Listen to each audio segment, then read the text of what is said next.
Cek. Om Swastiastu, Assalamualaikum warahmatullahi wabarakatuh.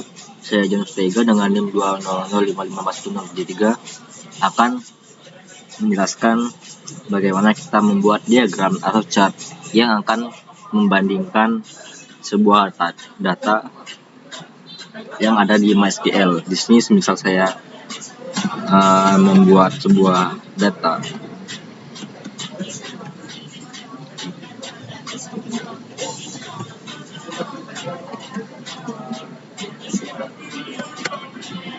Sebuah data yaitu ada ID, nama, dan password, dan juga nilai. Nah, di sini saya ingin membandingkan sebuah nilai yang ada di data MySQL kita dan akan membandingkannya ke diagram batang.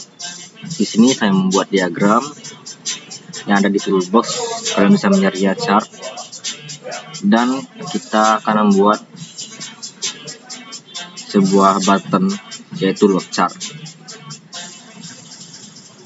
Yang pertama yang dilakukan yaitu pada bagian chart kita akan memasukkan sebuah nama, nilai. Kita oke, dan pada button kita klik 2 kali. Di sini saya telah membuat codingannya. Codingannya tidak jauh beda dengan codingan yang sebelumnya. Kita menaruh MySQL Con dengan new MySQL connection. MySQL ini untuk berguna untuk menyambungkan MySQL dengan Visual Basic. Selanjutnya MySQL Open, bla bla bla bla bla. Nah, di sini pada while reader.read kita akan memasukkan chart 1 series nilai point at xy. Di sini kita mengambil get string nama dan juga get int dengan 32 dengan nilai, yang artinya kita mengambil nama dan juga nilai. Setelah codingannya telah siap, dan kita akan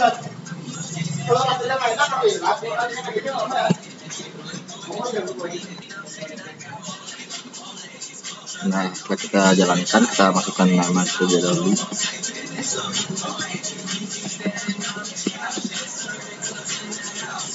Nah, setelah itu kita load chart, maka akan menghasilkan sebuah diagram yang akan membandingkan sebuah nilai yang ada di MySQL kita.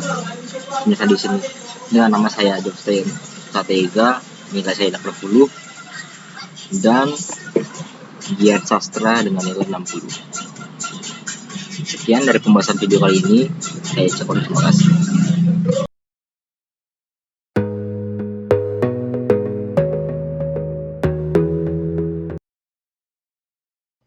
Halo semuanya, perkenalkan nama saya Esther Nurul Tasihana, NIM 20055411080. Jadi pada video kali ini saya ingin menunjukkan bagaimana cara membuat message box asking if the user wants to exit. Oke, jadi di sini saya memakai form yang sama seperti pada video sebelumnya di tugas 10. Nah, jadi ini adalah form sebelumnya. Sebelum itu,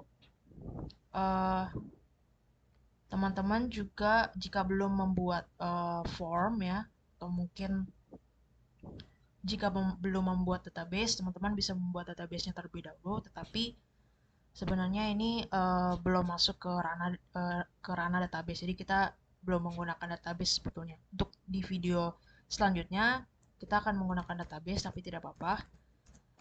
Saya masukkan passwordnya terlebih dahulu.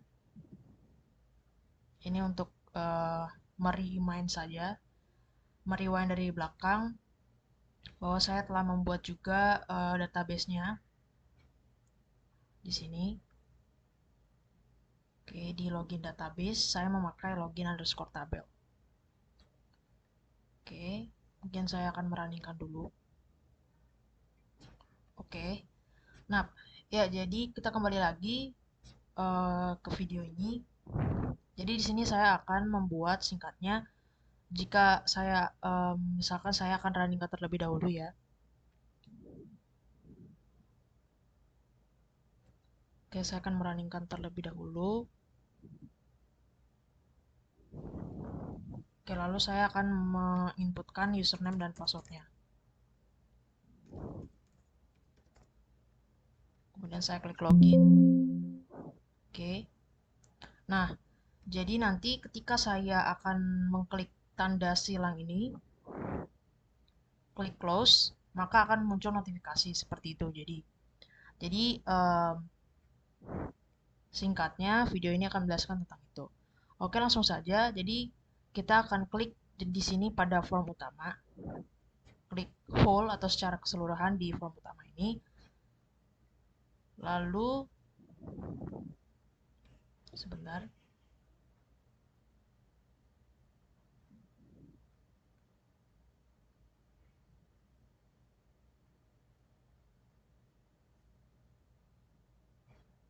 Oke. Ya. Oke, jadi kita kembali. Jadi di form utama ini kita klik. Lalu di bagian properties di bawahnya, di sini ada events, kita klik events. Nah, lalu kita scroll ke bawah dan cari yang namanya form closing. Nah, form closing. Di sini kita klik. Lalu di bagian sini ya, kita klik dan kita double klik di sini. Di bagian yang kosong ini. Oke, ya, seperti ini. Lalu baru di sini kita akan men-set codingan untuk notifikasinya. Nah, jadi pertama-tama di sini kita akan mendeklarasikan sebuah variabel yaitu dim dialog atau dialog as dialog result. Dialog result. Nah, ini kita pilih. Oke. Kemudian kita klik kita tekan tombol enter, lalu di bawahnya kita akan mendeklarasikan si dialog ini. Dialog sama dengan message box. Oke, ini kita pilih dot show. Jadi ini akan menampilkan si kata-katanya tersebut. Nah, di sini kata-kata yang saya buat adalah do you really want to close the app? Jadi bebas kata-kata yang teman buat. Do you really want to close the app? Oke, seperti ini. Nah, kita tampilkan tombol tanda tanya juga. Lalu di sampingnya kita tambahkan koma. Lalu kita tanda petik lagi. Setelah itu kita ketik exit. Ini untuk title-nya ya. Title di bagian message box-nya. Lalu di sampingnya kita tambahkan lagi koma message box. Seperti ini kita pilih message box. Message box buttons, message box buttons. Yap, titik yes no. Yes no. Oke, jadi seperti ini. Kalau kita klik tombol enter lagi dan di bawahnya kita ketik if dialog lalu sama dengan dialog result. Yap, ini kita pilih dialog result titik no. Lalu then, yap, seperti ini. Kita klik tombol enter, lalu kita akan kopikan yang di sini, ya kita copy ke bawah if dialog, kopikan. Lalu dot cancel, seperti ini, sama dengan true. Oke, setelah itu kita klik tombol enter lagi, lalu di bawahnya kita ketik else, lalu kita klik tombol enter, tekan tombol enter, lalu kita ketik application, ya, seperti ini, titik exit thread. Oke, tanda buka kurung dan tutup kurung. Oke, jadi seperti ini. Lalu kita akan coba jalankan ya. Nah, di sini sudah bisa dilihat bahwa di bawahnya itu tertulis no issues found, yang artinya tidak ditemukan error di sini. Jadi kita bisa langsung coba untuk merunningkan programnya. Jadi kita runningkan.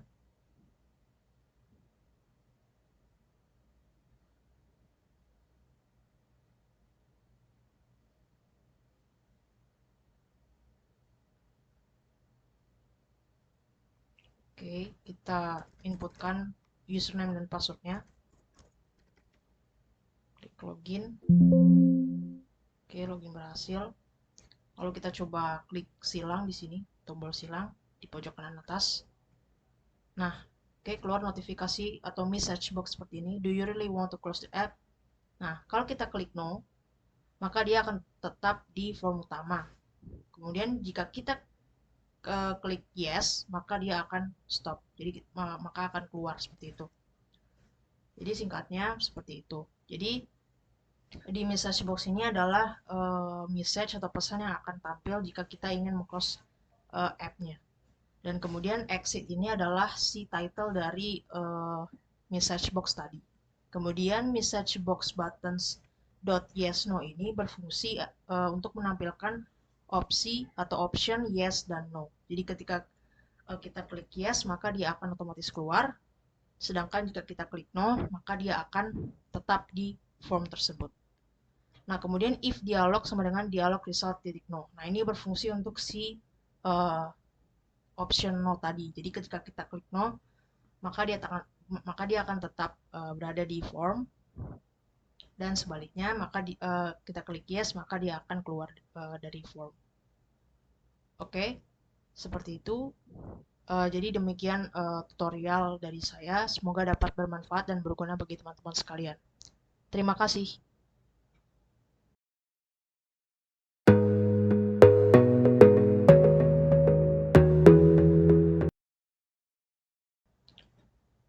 Halo semuanya, perkenalkan nama saya Stentasiana, NIM 20055541080.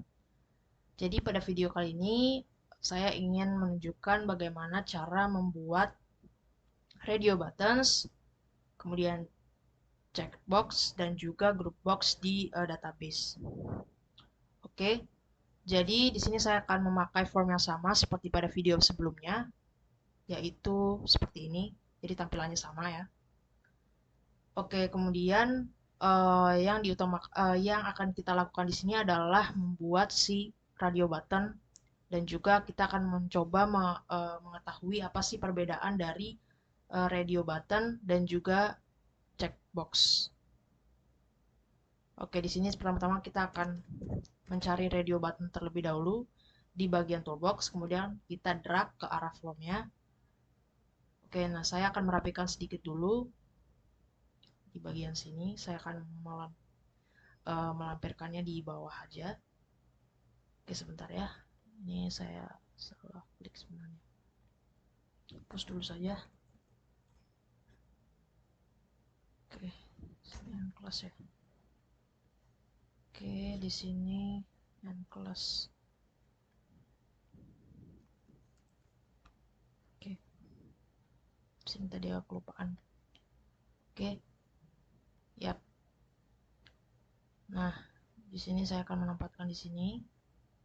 Saya akan menempatkan dua, ya. Jadi saya akan menempatkan dua radio button di sini. Nah, seperti ini.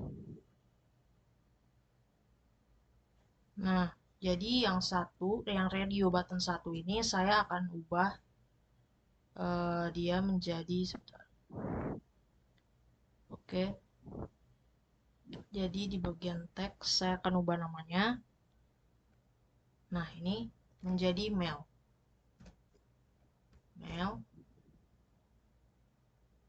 Dan di sini saya akan ubah menjadi female di radio button 2. Oke. Kenapa saya ubah male dan female? Nah, ini merupakan suatu hal yang juga saya tambahkan di bagian database ini. Jadi saya akan menambahkan jenis kelamin di database-nya.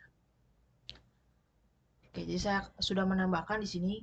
Sebelumnya database yang saya gunakan sebenarnya sama, cuman pada video kali ini saya telah menambahkan satu buah kolom untuk melampirkan jenis kelaminnya. Oke. Yap, jadi seperti ini. Lalu kita akan coba cari group box. Group box. Oke. Di sini saya akan besarkan terlebih dahulu. Saya akan merapikan saja sedikit. Oke. Oke.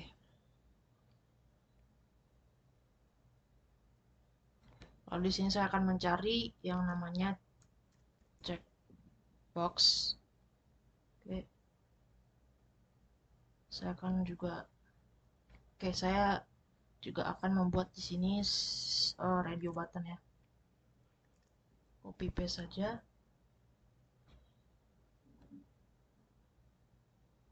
Oke. Kemudian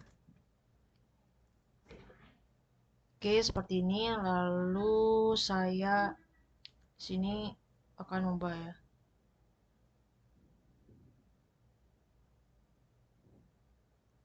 Radio button.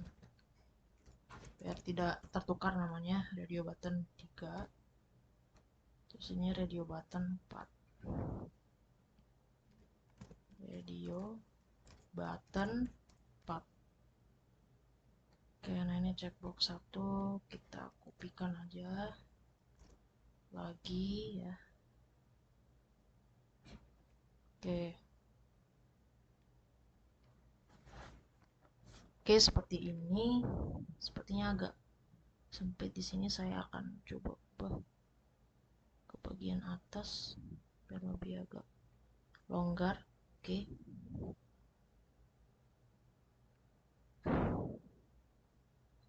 Oke. Jadi di sini saya akan sudah men-setup. Nah, di bagian mail ya saya tadi lupa untuk mengubah. Jadi saya akan ubah dulu name dari radio buttonnya. Ini underscore mail. Kemudian yang satu lagi yang radio button 2 saya ubah menjadi underscore female. Oke, seperti ini. Oke, jadi coba kita runningkan.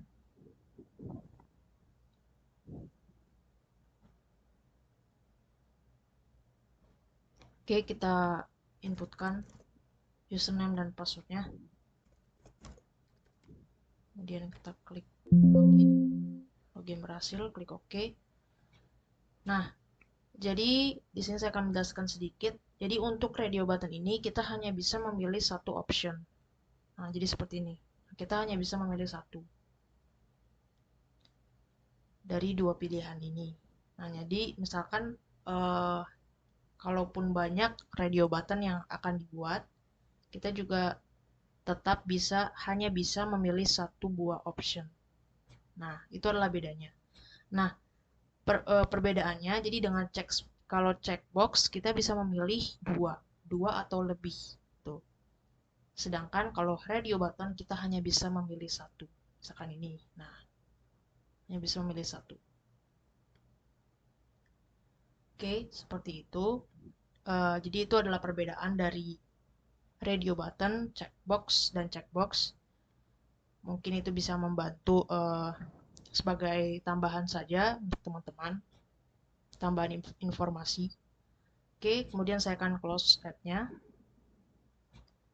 Nah, lalu di sini kita langsung setup untuk codingannya. Nah,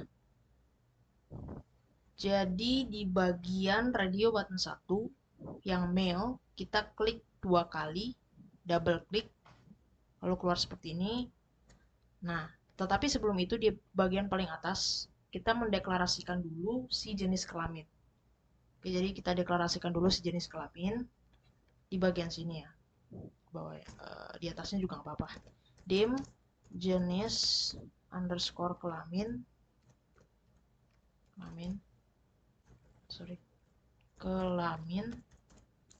s string.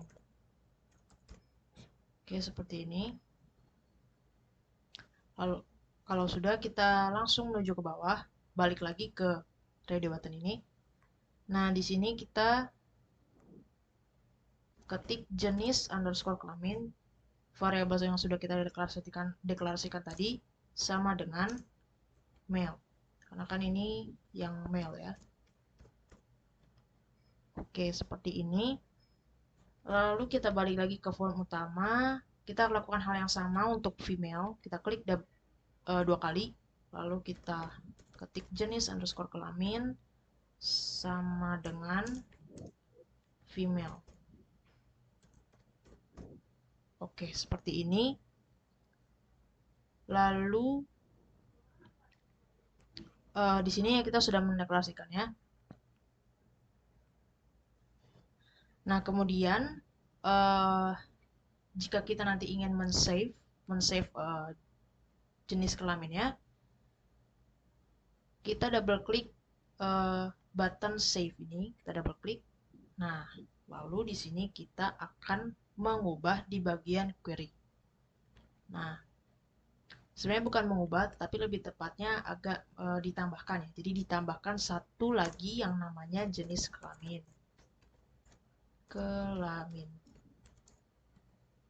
Oke. Nah, kemudian di bagian sini kita geser ke kanan. Ya, jadi di bagian akhir. Oke, sebentar. Oke, di bagian akhir ini kita tambahkan lagi untuk si jenis kelamin. Nah, jadi di sini kita tambahkan koma, lalu kita ketik lagi di sini n gitu ya. Jenis underscore kelamin. Seperti ini. Lalu n lagi. Nah, lalu kita tambahkan tanda petik 1, tanda petik 2. Oke. Ya, tanda petik 2, tanda petik 1. Ini kebalik sebenarnya. Oke. Ya, seperti ini. Oke, berhasil ya. Jadi di sini tidak ditemukan error. Mungkin kita bisa mencobanya ya. Jadi di sini tadi kita sudah mendeklarasikan sejenis kelamin. Saya akan mengulang sedikit. Di sini kita sudah mendeklarasikan jenis underscore kelamin as string. Kemudian di bawahnya kita double klik tadi radio button 1 underscore male. Setelah itu kita deklarasikan seperti ini. Kita ketik jenis underscore kelamin sama dengan male dan jenis underscore kelamin sama dengan female. Oke. Kemudian di bagian save, button save. Nah, fungsinya itu adalah ketika kita menginputkan si jenis kelaminnya itu akan tersimpan. Oke, jadi saya cari dulu save tadi mana ya. Oke, ternyata di sini di atas. Oke, jadi di sini kita tambahkan jenis kelamin, jenis underscore kelamin di samping age, ya. Lalu kita tambahkan di sini n jenis kelamin, n jenis kelamin n, seperti ini. Oke, jadi seperti itu. Kita langsung bisa runningkan, kita debug programnya, kita masukkan kembali username dan passwordnya. Mungkin berhasil. Oke, lalu seperti ini. Kemudian misalkan saya akan membuat ya ID terbaru. Nah, ini ID keberapa ya? Oke, jadi ini ya udah sampai ID 15. Saya akan buat berarti yang 16. Oke, name-nya misalkan namanya adalah Putri. Nah, ini adalah put, username put, kemudian umur 18. Female. Oke, ini ya. Lalu kita klik save. Oke, di sini keluar data berhasil disimpan, kita klik OK. Nah, ya, lalu di sini kita akan coba lihat. Oke, jadi langsung bisa ya. ID 16 sudah bisa di sini ditampilkan. Kemudian namanya adalah Putri, surname-nya adalah Put, kemudian age-nya 18 dan jenis kelaminnya female. Jadi sudah bisa langsung tersimpan di bagian ini. Coba kita akan refresh di sini di MySQL. Oke, jadi bisa tersimpan ya. 16 Putri Put. Terus age-nya 18 dan jenis kelaminnya female. Oke, jadi seperti itu kira-kira cara kita membuat radio button dan juga menghubungkannya ke database. Oke, kita akan close. Oke. Ya, jadi demikian video dari saya. Semoga dapat bermanfaat dan berguna bagi teman-teman sekalian. Terima kasih.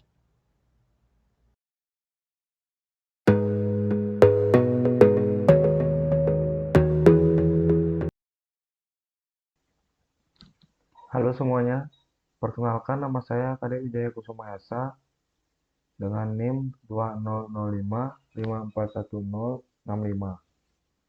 Jadi di sini saya ingin menjelaskan bagaimana caranya menyimpan tanggal pada database MySQL menggunakan form pada software Visual Studio 2022. Jadi pertama-tama ini formnya sudah pada video sebelumnya sudah dijelaskan bagaimana cara membuatnya. Kemudian sekarang untuk menyimpan tanggalnya itu yang kita butuhkan itu adalah dari toolbox, lalu klik date time picker ini, kemudian drag and drop aja ke sini. Kemudian apabila sudah, mungkin kita bisa ganti fontnya agar lebih terlihat. Di sini saya menggunakan font Times New Roman ukuran 12. Kemudian juga kita berikan label pada date time picker ini.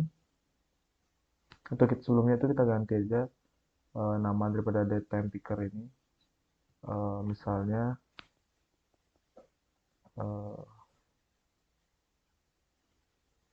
date time picker TGL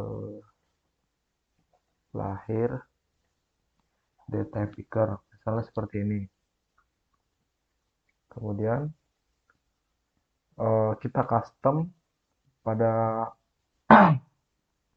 format daripada date time picker ini. Pada bagian properties, dari long kita ganti menjadi custom. Kemudian pada custom format kita ketik ini untuk tahun, kemudian ini untuk bulan, dan juga ini untuk tanggal. Perlu diperhatikan agar penulisan month untuk bulan ini dengan kapital ya.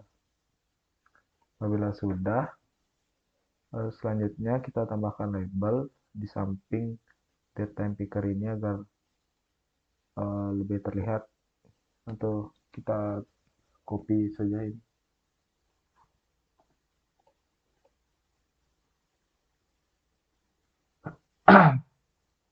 Lalu kita ganti teksnya menjadi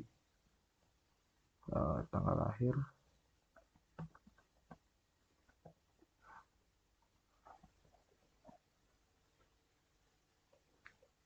Kemudian ini mungkin bisa dikecilkan saja.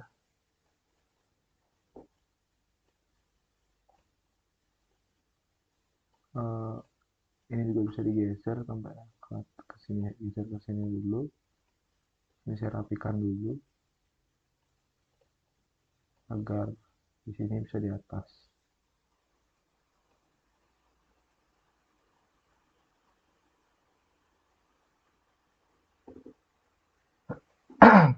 Nah, tombol-tombolnya untuk pencarian taruh di sini saja. Nah, apabila desain formnya sudah selesai, kita lanjut ke codingannya.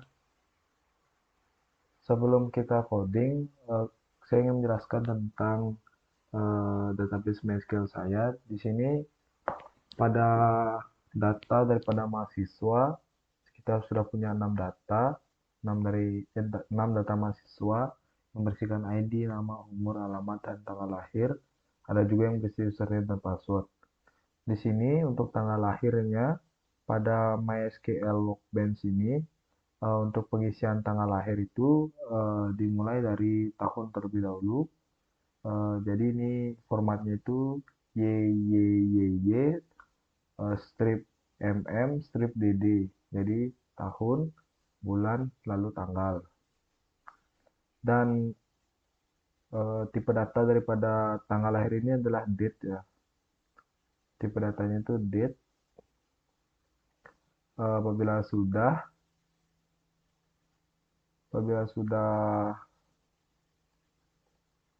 selesai membuat database-nya, kita lanjut lagi ke codingannya. Di sini saya ingin menyimpan daripada date itu.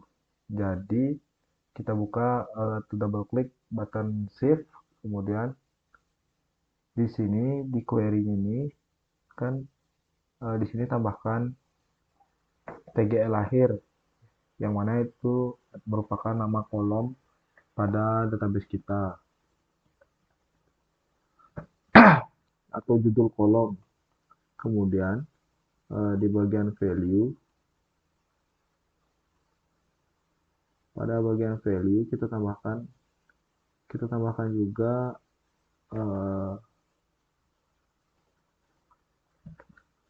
save date picker itu, date time picker itu ke dalam nilainya. Di sini kan sudah ada tgl lahir date time picker .text.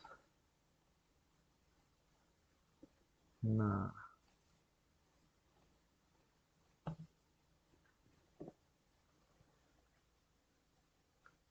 kemudian saya juga ingin agar bisa mengupdate ya.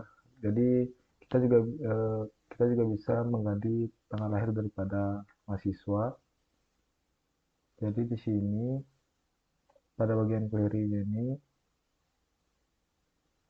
kita tambahkan di bagian sini tgl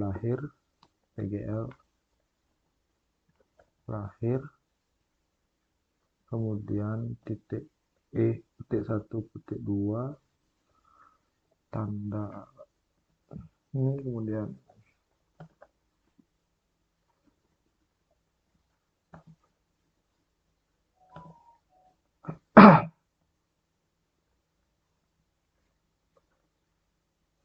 nah apabila sudah selesai, ini codingannya sudah selesai. Oh, ini lupa isi teks.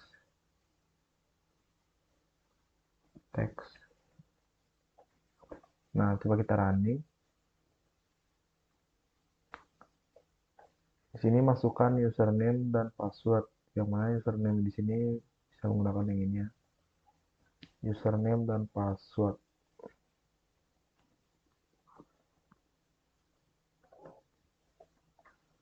Lalu kita login, username and password are correct. Jadi sudah selesai, sudah correct. Kemudian kita load tabel. Nah, di sini pada tabel ini sudah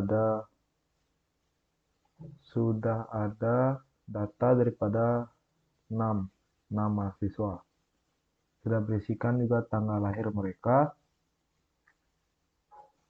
Lalu di sini bagaimana caranya saya menyimpan tanggal lahir. Jadi misalnya saya membuat data mahasiswa yang ketujuh, namanya misalnya Sofyan, lalu umurnya katakan 20 tahun. Lalu alamatnya Jalan Dekat Pancoran. Tanggal lahirnya anggap dia lahir tahun 2002 bulan Mei tanggal 1. Nah, misalnya datanya sudah seperti ini. Lalu kita di sini bisa save, data save. Kemudian kita OK. Apabila kita refresh di sini, datanya. Nah, data dari Sofyan sudah masuk ya. Nah, di sini ada Sofyan dan tahunnya sudah ada 2002 bulan 5 tanggal 1. Kemudian apabila kita ingin mengedit data daripada Sofyan itu, kita bisa, misalnya Sofyan ternyata lahir tanggal 23. Bisa kita update, data update, saat kita refresh. Nah, di sini juga berubah tanggal 23. Kita juga bisa mengedit data yang lain, misalnya data daripada kadek. Misalnya tanggal lahirnya, katakanlah tanggal lahirnya bulan Juni tanggal 29. Di sini kan kadek bulan Februari tanggal 22. Bulan Februari tanggal 22 saya ganti menjadi bulan Juni tanggal 29. Bila saya update, data update. Lalu bila saya refresh, nah berganti juga. Tahunnya berganti, bulan dan tanggalnya juga berganti. Mungkin sekian video penjelasan dari saya. Apabila ada kesalahan kata atau penjelasan yang kurang jelas, saya mohon maaf. Akhir kata saya ucapkan terima kasih banyak.